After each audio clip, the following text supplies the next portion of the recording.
हाँ तो प्रिय विद्यार्थियों, एनानमस के लिए आज जो मैटर हैं वो हैं साइंस का ये पेपर हैं, इसको हल करते हैं। तो ये एनानमस एग्जाम में आया हुआ है। तो प्रश्न इस प्रकार से हैं। Example of rabi crop is मेज, सोयाबीन, वेट और कॉटन। रबी की फसल का उदाहरण है।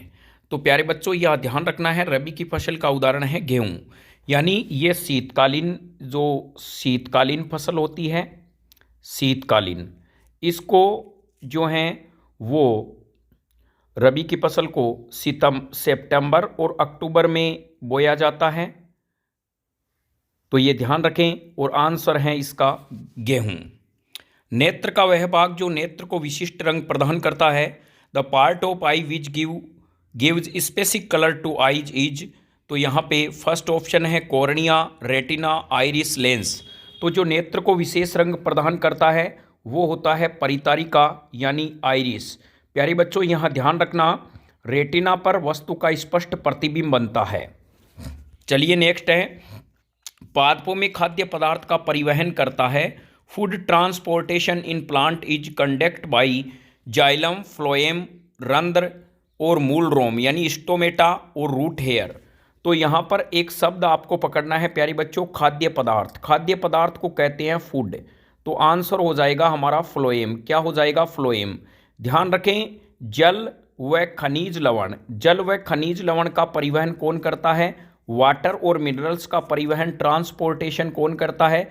जैक का मतलब हो जाएगा जाइलम। तो जाइलम तो प्यारे बच्चों हम कह सकते हैं जल और खनिज लवण अर्थात वाटर और मिनरल्स का ट्रांसपोर्टेशन करता है, जबकि फ्लोएम होता है वो फूड का क्या करता है? ट्रांसपोर्टेशन करता है। और रंध्र क्या करते हैं? स्टोमेटा। प्यारे बच्चों ध्यान रखना, स्टोमेटा द्विबीजपत्री पादप के निचले अधिचरम में पाए जाते हैं, पत्तियों की निचली अधिचरम में पाए जाते हैं रंध्र। ये रंध्र गैसों का विनिमय करते हैं, गैसों का विनिमय व वाष्पोत्सर्जन का काम करते हैं। वाष्पोत्सर्जन का, exchange of gas and the यूप्रेशन का काम करते हैं ये स्टोमेटा। और मूल रोम क्या होते हैं प्यारे बच्चों? जब आप जड़ें देखते हैं उसमें छोटी छोटी इस प्रकार की शाखाएं होती है, ये रोम होते हैं, ये मूल रोम कहलाते हैं। ये क्या करते हैं? जड़ों में जो होते हैं, जड़ों के अंदर मूल रोम पाए जाते हैं, ये जल अवशोषण को बढ़ाते हैं, जल अवशोषण को।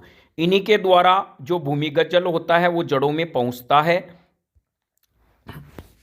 रक्त के चनन की विधि कहलाती है। Process of blood filtration is called, क्या कहलाती है? तो यहाँ है डायलिसिस कहलाती है, रक्त के चनन की विधि। नेक्स्ट प्रश्न है, प्रदर्शित चित्र में कौन सी प्रक्रिया दर्शाई गई है? Which process is shown in the given diagram. तो यहाँ पर प्यारे बच्चों देखिए, यहाँ यदि हम बात करते हैं तो यह वाला नर जनन भाग है जिसे हम पुंकेसर कहते हैं, पुंकेसर कहते हैं।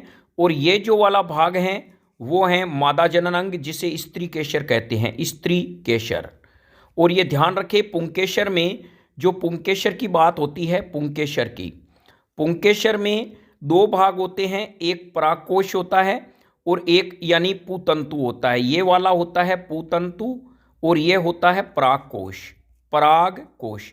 सामान्यतः परागकोश द्विकोष्ठी होता है और इस परागकोश के अंदर पाई जाते हैं परागकण। ध्यान रखना, परागकण पाए जाते हैं। परागकण परागकोश में पाए जाते हैं जो नर युग्मक होते हैं। क्या होते हैं? नर युग्मक होते हैं, परागकण होते हैं नर युग्मक। अब यहाँ पर क्या होता है कि जब किसी पादप में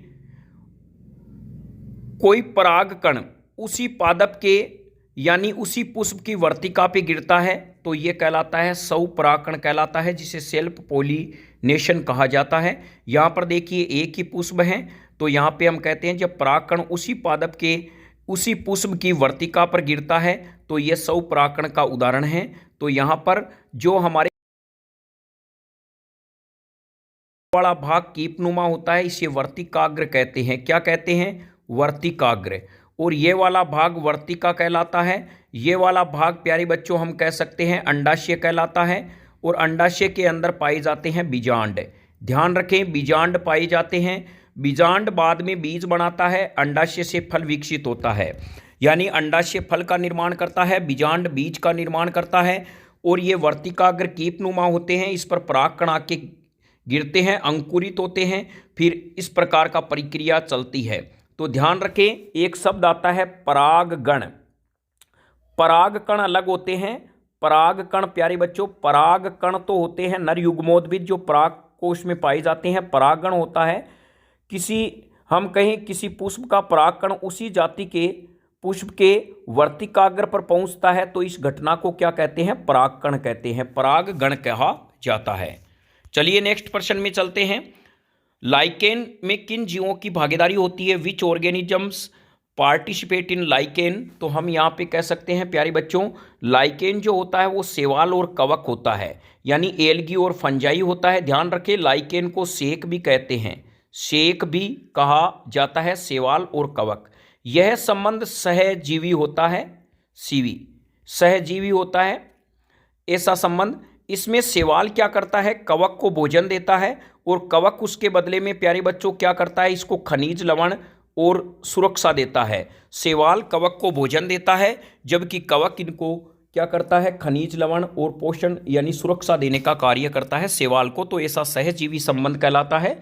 सिम्बायोसिस हम कह सकते हैं, सहजीवी ऐसा संबंध जिसमें दोनों ही प्राणियों को लाभ होता है, किसी को भी हानि नहीं होती है, तो यह सहजीवी संबंध है। एक ध्यान रखें, सहजीवी संबंध जो दाल के पौधे की जड़ व राइजोबियम के बीच में भी पाया जाता है। राइजोबियम के बीच में भी पाया जाता है, यह भी ध्यान रखें, सहजीवी संबंध।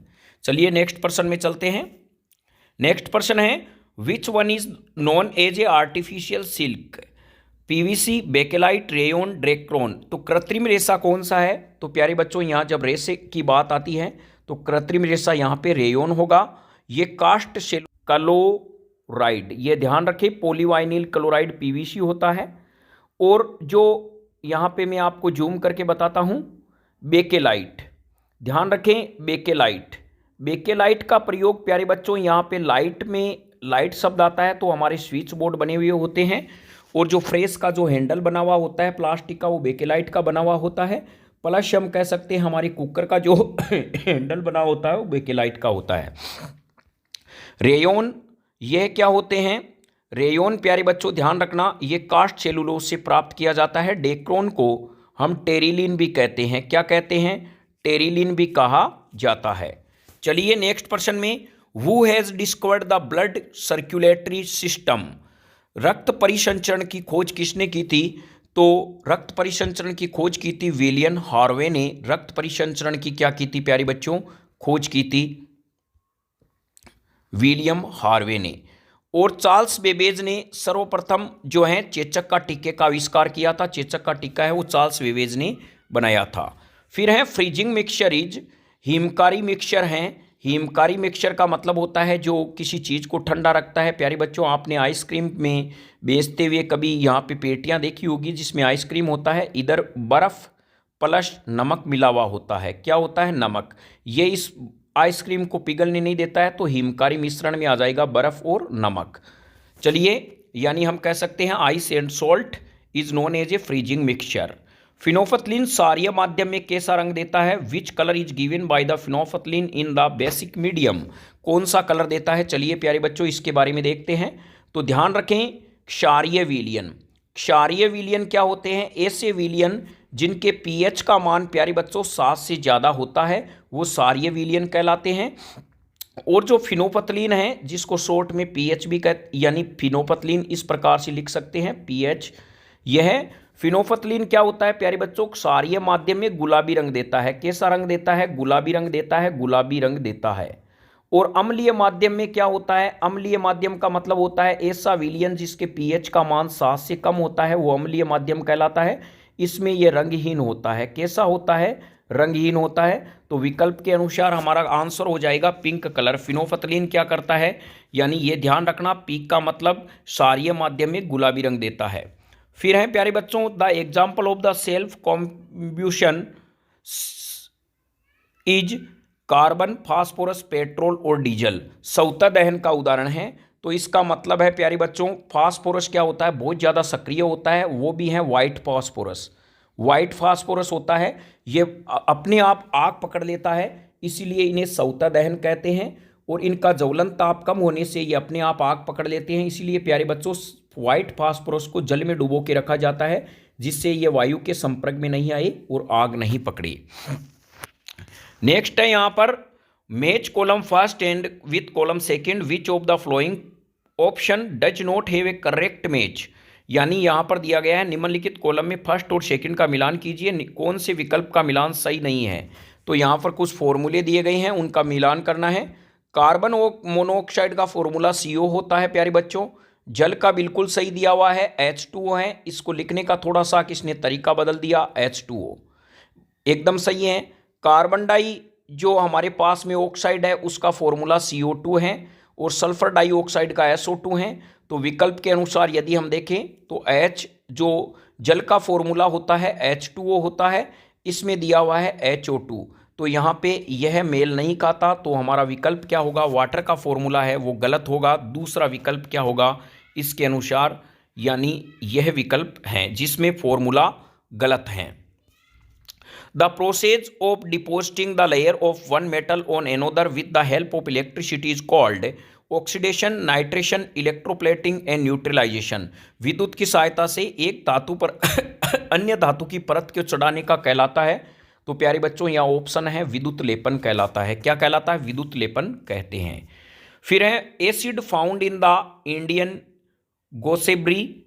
आंवला, आंवले में कौन सा अम्ल पाया जाता है, एस्कोर्बिक अम्ल, साइट्रिक अम्ल, फॉर्मिक अम्ल या एसिटिक अम्ल। तो प्यारे बच्चों यहाँ थोड़ा सा जूम करके हम देख लेते हैं, यह प्रश्न बहुत ही महत्वपूर्ण है, कौन सा अम्ल है। ध्यान रखें साइट्रिक अम्ल जो होता है वो खट्टे पदार्थों में पाया जाता है, खट्टे पदार्थ में। तो ये खट्टा पदार्थ प्यारे बच्चों क्या होता है, आंवला होता है, नींबू होता है, साइट्रिक। फॉर्मिक अम्ल प्यारे बच्चों किस में पाया जाता है, ये लाल चींटी के डंक में पाया जाता है, लाल चींटी के डंक में व मधुमक्खी के डंक में पाया जाता है, जिसके काटने से हमें दर्द होता है, फॉर्मिक अम्ल। एसिटिक अम्ल प्यारे बच्चों किस में पाया जाता है, एसिटिक अम्ल पाया जाता है सिरके में। ध्यान रखें एसिटिक अम्ल पाया जाता है सिरके में पाया जाता है। और एक और ध्यान रखना प्यारे बच्चों, हो सकता है आपको ऑक्सेलिक अम्ल दे दे, ऑक्सेलिक अम्ल। ऑक्सेलिक अम्ल का मतलब होता है, ओक का मतलब गोल, गोल गोल होते हैं टमाटर, तो टमाटर में ऑक्सेलिक अम्ल पाया जाता है। और एक होता है प्यारे बच्चों, कभी कभी कहा जाता है दही में कौन सा होता है, तो दही में होता है लैक्टिक अम्ल होता है, लैक्टिक अम्ल। प्यारे बच्चों जब आप ज़्यादा दही खा लेते हैं तो आपको क्या है, लेटरिंग लगने लग जाती है, तो दही का मतलब हो गया लैक्टिक अम्ल, लैक्टिक अम्ल इसमें पाया जाता है। फिर कहीं इमली में कौन सा होता है, आपको पता है इमली प्यारे बच्चों चटपटी लगती है, टैग का मतलब टार्टेरिक अम्ल इमली में पाया जाता है, टार्टेरिक अम्ल पाया जाता है।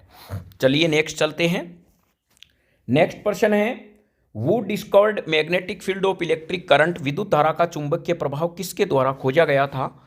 तो यहाँ पर हम कह सकते हैं विद्युत धारा का चुंबकीय प्रभाव ओरस्टेड के द्वारा खोजा गया था। इसने बताया था जब किसी चालक तार में विद्युत धारा प्रवाहित करते हैं तो उसके चारों ओर चुंबकीय क्षेत्र उत्पन्न होता है, इसे विद्युत धारा का चुंबकीय प्रभाव कहा जाता है। फिर है budding process is found in hydra, मेंढक, अमीबा और कीट। तो यहाँ मुकुलन जो जनन है वो किस में होता है, हाइड्रा में होता है, सीधा ऑप्शन है यहाँ पे। चक्रवात को जापान में क्या कहते हैं, तो जो चक्रवात को जापान में कहा जाता है यहाँ पर विकल्प में टाइफून, यानी टाइफून चक्रवात को कहा जाता है। In Japan cyclone is called at the typhoon. फिर है प्यारे बच्चों नेक्स्ट है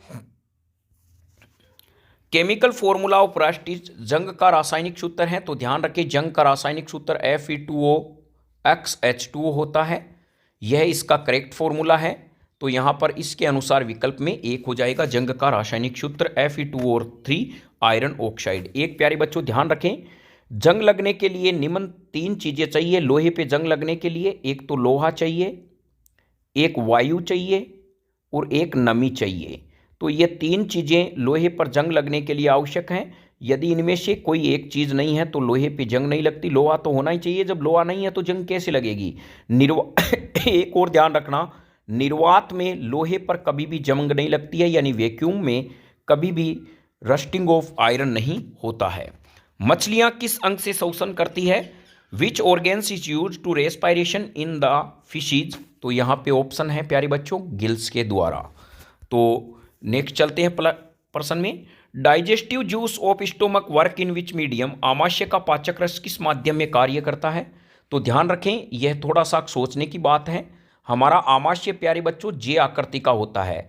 स्टोमक किस शेप में होता है? जे शेप में होता है। यह ध्यान रखें जे हमारा जो आमाशय है वो जे आकृति का होता है और आमाशय में HCl का स्त्रावण होता है, HCl अम्ल होता है। तो आमाशय का माध्यम क्या होता है? अम्लीय होता है। ये माध्यम प्यारे बच्चों क्या करता है? प्रोटीन का पाचन करने में सहायक है। प्रोटीन का पाचन, ध्यान रखने प्रोटीन का पाचन अम्लीय माध्यम में होता है। यदि अम्लीय माध्यम नहीं होगा तो प्रोटीन का पाचन नहीं होता है। चलिए नेक्स्ट चलते हैं। हरित गृह गैस हैं ग्रीन हाउस गैसेज आर। तो यहाँ पे हरित गृह गैसेज के बारे में यदि हम देखें तो प्यारे बच्चों विकल्प के अनुसार जो हैं वो होती है मीथेन, नाइट्रस ऑक्साइड। मीथेन और नाइट्रस ऑक्साइड। ध्यान रखें मीथेन जो होती है इसका फॉर्मूला ये होता है, नाइट्रस ऑक्साइड का फॉर्मूला ये होता है N2O।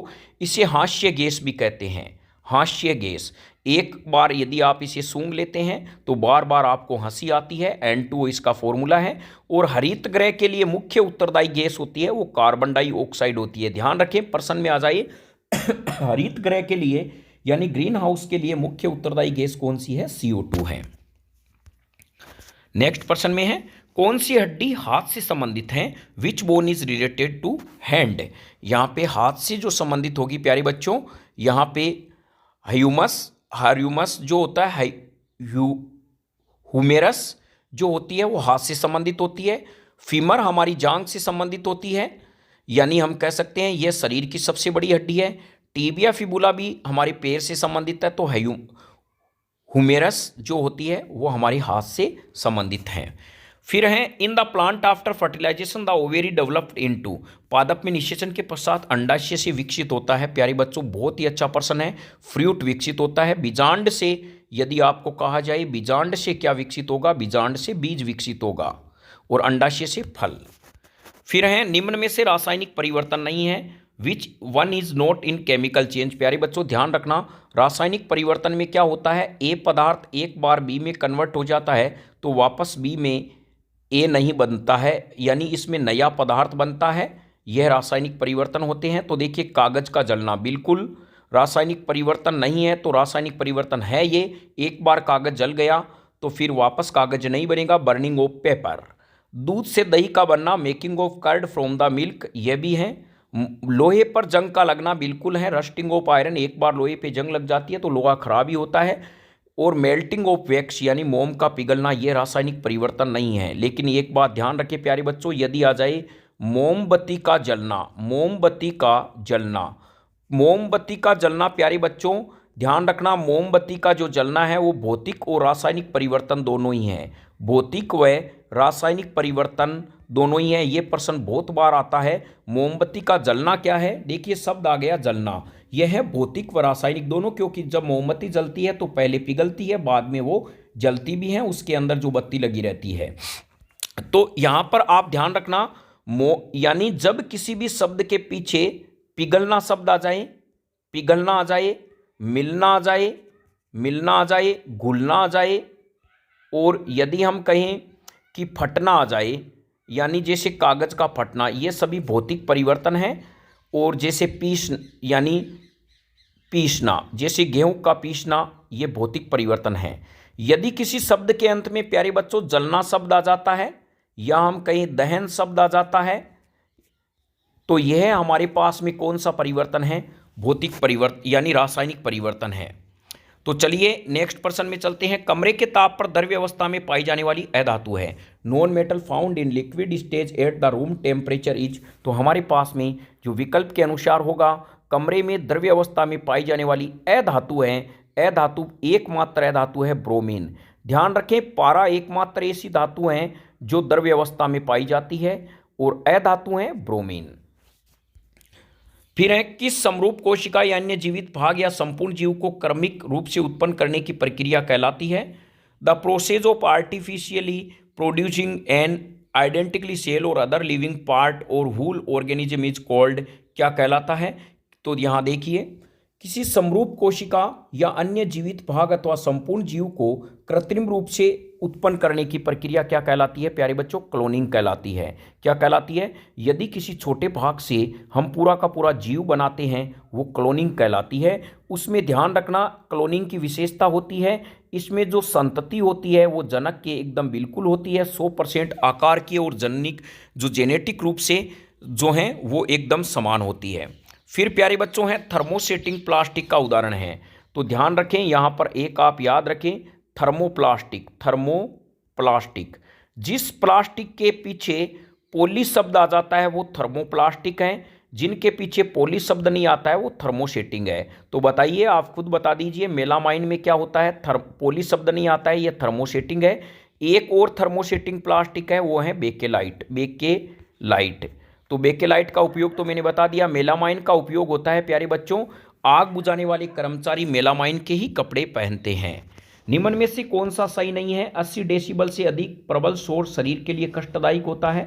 ध्वनि की प्रबलता उनके, देखिए प्रश्न है, ध्वनि की प्रबलता, ध्वनि की प्रबलता को मापा जाता है प्यारे बच्चों डेसिमल में। ध्वनि की जो तीव्रता होती है वो मापा जाता है डेसिबल में। किस में मापा जाता है? डेसिबल में मापा जाता है, ये ध्यान रखें। यहां पे ऑप्शन है 80 डेसिमल से अधिक प्रबल शोर कष्टदायक होता है, बिल्कुल सही है। ध्वनि की प्रबलता उनके आयाम पे निर्भर करती है, बिल्कुल सही है। शेर की दहाड़ का तारतव्य अधिक होता है, ये गलत है। ढोल मंद आवृत्ति से कंपन करता है, ये बिल्कुल सही है। यानी प्यारे बच्चों एक बात आप ध्यान रखना, प्रबलता का संबंध होता है प्रबलता समानुपाती आयाम, यह ध्यान रखना। यानी जिस वस्तु का जितना ज्यादा प्रबलता होगी उसका आयाम अधिक होगा। प्रबलता का मतलब होता है तेज आवाज, जो जितना तेज दहाड़ेगा उसकी प्रबलता उतनी ज्यादा होगी, उनका आयाम उतना ही ज्यादा होगा। अब आप बताइए, शेर और बकरी में से किसकी प्रबलता ज्यादा होती है? शेर तेज दहाड़ता है तो उसका आयाम अधिक होता है, तो प्रबलता भी अधिक है। यानी आदमी की जो प्रबलता है, आवाज की प्रबलता है, वो महिला की तुलना में अधिक होती है, क्योंकि उसका आयाम अधिक होता है आवाज का। फिर हम यहां पे बात करें प्यारे बच्चों आवृत्ति से, तो ध्यान रखें आवृत्ति का जो संबंध होता है वो तारतव्य से होता है। तारतव्य से, यानी तारतव्य से, जिनकी जितनी ज्यादा आवृत्ति होती है वो आवाज उतनी सुरीली होती है, उतनी ही पतली होती है। जैसे आपको कहें एक ढोलक है और एक बांसुरी है, बताओ इसमें आपको किसकी आवाज सुरीली लगती है? तो बांसुरी की लगती है, तो बांसुरी का तारतव्य अधिक होगा ढोलक की तुलना में, लेकिन ढोलक की प्रबलता अधिक होती है बांसुरी की तुलना में, ध्यान रखें। तो यहाँ पे तारतव्य का संबंध तो है तारतव्य का संबंध तो है आवृत्ति से। किससे? आवृत्ति से। जैसे लड़कियों की आवाज की तारतव्य लड़कों के आवाज से अधिक होता है, क्योंकि इनकी आवृत्ति क्या होती है? अधिक होती है। नेक्स्ट प्रश्न है, निम्न में से कौन घर्षण बल बढ़ाने वाली प्रक्रिया नहीं है? Which one is not in process to increase friction? जूते की तली को खांचेदार बनाना, मैंने पहले ही बताया है प्यारे बच्चों। घर्षण होता क्या है? घर्षण होता है कि यानी गति का विरोध करने वाला बल घर्षण बल कहलाता है। गति का, यदि कोई वस्तु किसी सतह पे गति कर रही है, इधर जा रही है, तो ये वस्तु यानी ये सतह इसका विरोध करेगी, तो घर्षण बल हमेशा गति के विपरीत दिशा में लगता है। जैसे आप क्या कर रहे हैं प्यारे बच्चों, उत्तर दिशा में जा रहे हैं तो घर्षण बल आपके दक्षिण दिशा की तरफ लगेगा, इधर की तरफ लगेगा, तो गति के विपरीत दिशा में घर्षण बल कार्य करता है, ये ध्यान रखें। और यह भी आप प्यारे बच्चों ध्यान रखें, हमेशा यह प्रश्न बहुत बार आता है, स्थैतिक घर्षण, स्थैतिक घर्षण, घर्षण, फिर गतिक घर्षण, गतिक घर्षण, फिर आता है लोटनी घर्षण, लोटनी घर्षण। तो यहां पे हम कह सकते हैं स्थैतिक घर्षण बल का मान सबसे ज्यादा, फिर उससे कम गति का, सबसे कम लोटनी घर्षण का होता है। यानी जब कोई वस्तु स्थिर रहती है तो उसमें उत्पन्न घर्षण को क्या कहते हैं? स्थैतिक घर्षण कहते हैं। जैसे ही वो चलना प्रारंभ करेगी तो उससे पूर्व जो घर्षण होगा स्थैतिक। गति करती हुई वस्तु में गति घर्षण होता है, और जब कोई वस्तु लुढ़कती है तो उसमें उत्पन्न घर्षण बल को लोटनी घर्षण कहते हैं। प्यारे बच्चों आप खुद बताइए, आपके पास में गैस की एक टंकी है, इसको आप लुढ़का के ले जाएंगे और एक आप इसको इस प्रकार से खड़ी घसीट के ले जाएंगे, तो आसान किस में होगा? इसमें। तो ध्यान रखना, जहां जितनी ज़्यादा खुरदरी वस्तु होगी उसका घर्षण बल उतना ही ज़्यादा होगा, जो वस्तु जितनी ज़्यादा चिकनी होगी उसका घर्षण बल उतना ही कम होगा। घर्षण बल का मतलब अपने आप में है गति का विरोध करना। घर्षण बल जितना ज़्यादा होता है वो क्या करता है, किसी वस्तु की स्पीड को कम कर देता है। तो हम यहाँ पे कह सकते हैं इसमें घर्षण बल कम होता है। चलिए आप मुझे बताइए, एक टाइल है और एक सीमेंट का आंगना है, बताओ आप घर्षण बल किस में ज़्यादा होगा। तो हम कहेंगे ये सीमेंट है, ये खुरदरी ज़्यादा है, घर्षण बल ज़्यादा होगा। टाइल्स में क्या होगा, चिकनी होती है, घर्षण बल कम होता है। तो यहाँ पे चलिए घर्षण बल कौन बढ़ाता है, तो यहाँ पे कहते हैं जूते के तली खांचेदार बनाना घर्षण बल बढ़ाते हैं। वाहनों की ब्रेक प्रणाली में ब्रेक पैड का उपयोग करना घर्षण बल बढ़ाते हैं। कैरम बोर्ड पर महीन पाउडर छिड़कना, तो प्यारे बच्चों हम इसको चीकना बना रहे हैं, ये घर्षण बल घटाता है। कबड्डी के खिलाड़ी द्वारा हाथ पर मिट्टी रगड़ना, ये भी घर्षण बल को बढ़ाता है। यानी grooving the sole of shoes, यह भी increase the friction. Using brake pad in the brake system of automobiles, ये भी इंक्रीज करते हैं फ्रिक्शन में। और sprinkle fine powder on the carrom board, यह घर्षण बल को क्या करते हैं, कम करते हैं। कबड्डी प्लेयर्स रब देयर हैंड्स विथ सोइल, ये भी घर्षण बल को बढ़ाते हैं। तो विकल्प हमारा क्या हो जाएगा, 3 हो जाएगा। चलिए नेक्स्ट प्रश्न की ओर चलते हैं। तो नेक्स्ट प्रश्न में ग्रह से संबंधित है। सूर्य से बढ़ती दूरी के अनुसार ग्रहों का क्रम क्या होगा। चलिए इस प्रश्न को समझते हैं बहुत ही इजी वे में। प्यारे बच्चों यहाँ पे आपको एक शब्द ध्यान रखना है। मान लीजिए यह आपका क्या है, सूर्य है। क्या है, सूर्य है। अब यहाँ पे यदि मैं ग्रह की बात करूं इस प्रकार से, यह हमारे पास में क्या है, ग्रह है, ये ग्रह है। तो देखिए यह ग्रह इस प्रकार सूर्य के चारों ओर वर्ताकार पथ में क्या करते हैं, चक्कर लगाते हैं, चक्कर लगाते हैं। तो सबसे पहली बात तो आपको यह याद रखनी है, कौन सा ग्रह सूर्य के सबसे नजदीक है, बुध ग्रह। कौन सा ग्रह है, बुध ग्रह। इसका आवर्तकाल कम होगा, यानी एक चक्कर पूरा लगाने में लगा समय उसका आवर्तकाल कहलाता है। तो बुध ग्रह का आवर्तकाल सबसे कम होता है, जो दूर होता है उसका आवर्तकाल सबसे ज़्यादा होता है। चलिए इनके बारे में अब हम देखते हैं। सूर्य से बढ़ती दूरी के अनुसार ग्रह क्या है। तो प्यारे बच्चों यहाँ पे सूर्य है। सबसे पहले आपको याद रखना है सूरज हमारा भाई है, तो बी का मतलब बुध ग्रह। बुध ग्रह सबसे नज़दीक होगा। फिर ऐसा ग्रह जिसमें 2 अंशर आए तो हम कह सकते हैं शुक्र ग्रह। कौन सा हो जाएगा, शुक्र ग्रह। 3 अंशर वाला कौन सा है, पृथ्वी। 4 वाला कौन सा है, मंगल। हम कहेंगे 3, देखो इसमें एक मिंडी भी लगी हुई है, मंगल। तो प्यारे बच्चों सबसे पहले सूर्य हमारा भाई है, तो सूर्य के नज़दीक बुध ग्रह होगा। फिर 2 अंशर वाला आएगा एस, यानी सेकंड नंबर पे आएगा। हम शनि याद नहीं रखेंगे, शनि बाद में आएगा। शुक्र और शनि में ही एस आते हैं, तो बुध पहले आता है, फिर सेकंड पे स का मतलब शुक्र आता है। 3 अंशर वाला फिर आएगा पृथ्वी, 4 अंशर वाले आएगा मंगल। अब कौन सा ग्रह आएगा, बृहस्पति। बृहस्पति 5 अंशर वाला आएगा बृहस्पति। तो मंगल के बाद में बृहस्पति, फिर आता है प्यारी बच्चों शनि। शनि आता है 6ठे नंबर पे शनि। फिर अरुण और वरुण आते हैं, यह आप ध्यान रखें, अरुण और वरुण। तो चलिए आपके समझ में आ गया होगा। सबसे पहले बुध ग्रह, फिर हम कहें शनि शुक्र ग्रह, फिर 3 नंबर पे 3 अंशर वाला पृथ्वी, 4 नंबर पे 4 वाला मंगल ग्रह आता है, 5 वाला बृहस्पति आता है, 6 वाला शनि आता है। क्योंकि देखिए 6 पे शनि क्यों आएगा प्यारे बच्चों, जब हम सोमवार, मंगलवार, बुधवार, बृहस्पतिवार, शुक्रवार, शनिवार, हमारे शनिवार 6ठे दिन को आता है, तो 6ठे नंबर पे प्यारे बच्चों कौन सा ग्रह आएगा, शनि ग्रह आएगा, ये ध्यान रखें। और फिर अरुण और वरुण आते हैं, ये बाद में आते रहते हैं, तो यहाँ पे ध्यान रखें, यह इस प्रकार का क्रम। तो चलिए सूर्य से बढ़ती दूरी के अनुसार क्रम, तो यहाँ पे यदि हम देखें तो ये वाला विकल्प तो बिल्कुल गलत है प्यारे बच्चों, क्योंकि बुध आता है, फिर इसके बाद में कौन सा आता है, शुक्र आता है, फिर इसके बाद में पृथ्वी आती है यानी अर्थ आती है, फिर इसके बाद में मंगल आता है, मंगल ग्रह आता है, और मंगल ग्रह के बाद में आता है बृहस्पति। कौन सा आता है, बृहस्पति ग्रह आता है, फिर एंड यानी शनि आता है, और फिर अरुण वरुण आते हैं। तो चलिए इसके बारे में देखते हैं। देखिए यह क्रम आपको बिल्कुल दिखाई दे रहा है, बुध शुक्र पृथ्वी और मंगल। तो यह ऑप्शन क्या होगा, सही होगा, मर्क्यूरी, वेनस, अर्थ और मार्स, यानी मंगल को मार्स कहा जाता है। प्रकृति में मृत जीवों से पेट्रोलियम निर्माण में निम्न कौन सी परिस्थिति आवश्यक नहीं है? The flowing situation is not necessary in the formation of petroleum in the nature by the death organism. तो प्यारे बच्चों ये ध्यान रखना, जब भी मान लीजिए कोई जीव मर जाता है तो इसके ऊपर रेत इकट्ठी हो जाती है। रेत जो धीरे धीरे इसमें इकट्ठे होते जाती हैं, ये जीव नीचे दब जाएगा। तो आप बताओ, आप जब सो रहे हो, ऊपर आपके रजाई रजाई पटक दी जाती है, तो बताओ दाब ज़्यादा होगा ना, तो हम कहेंगे उच्च दाब।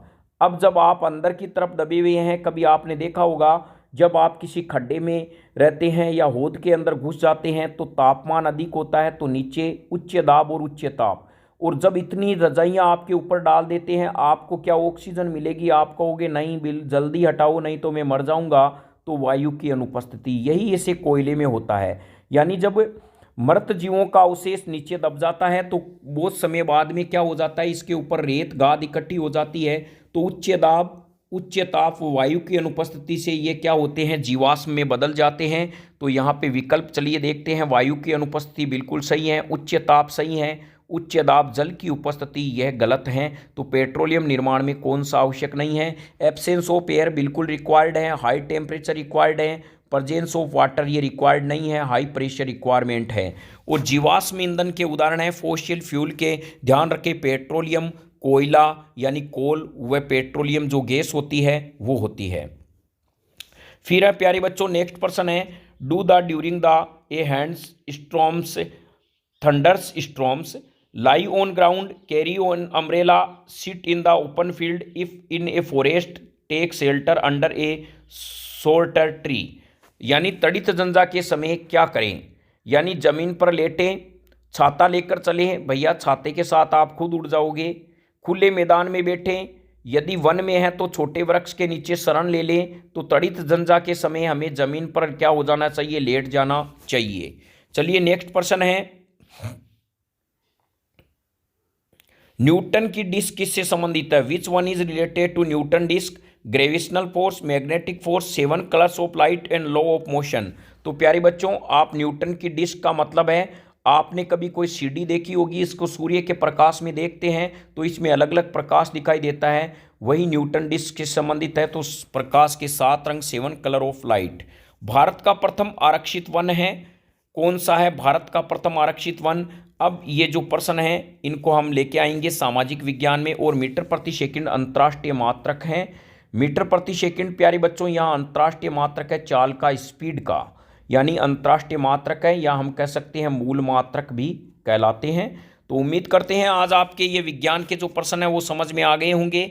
तो इसी प्रकार यह मॉडल पेपर लाने का उद्देश्य यही था प्यारे बच्चों कि आपके 7th और 8th क्लास के समय कम बचा है एनानमस में, तो आसानी से आपका एक बार रिवीजन हो जाए। और भी मॉडल पेपर लेके आएंगे। जब तक जय हिंद, वंदे मातरम। और आप इनको घर पर अच्छे से नोट्स बनाकर देखते रहिए और अच्छे से आप प्रैक्टिस करेंगे तो एनानमस में जो आपका सपना है वो सफल हो सकता है, इसे कोई नहीं रोक सकता। जय हिंद, वंदे मातरम।